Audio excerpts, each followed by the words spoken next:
Inyanga yodumo uKing Bhaka usephumela obala waveza izindaba zokuthi uKhuzani noMthandeni ngeke bephinde bezwane. Waphinde futhi waveza izindaba zokuthi uMalema noJacob Zuma nabo ngeke bephinde bezwane. Ngale ukukhuluma kakhulu wengane zakwethu, nansi inkulumo kaKing Bhaka.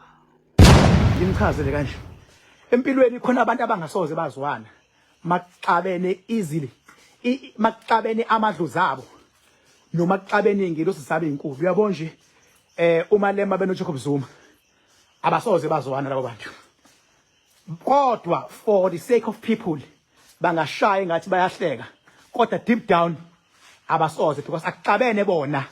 Kuxabene ama spiritual powers abo. Bese kuzoba uMthandeni Manqele igcwame elisha noKhuzani.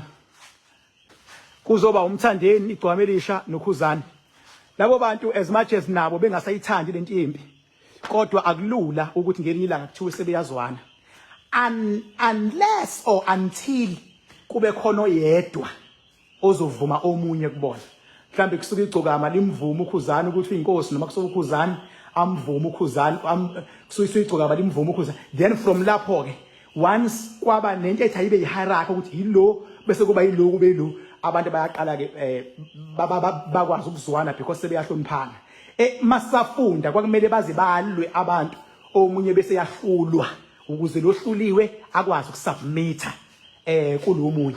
So nala emhlabeni uma ngathiwa one day sizwa uMalema ethi uyamvuma uJacob Zuma uyena political leader enamandla yena he comes the second, that is when laba ngazwana khona.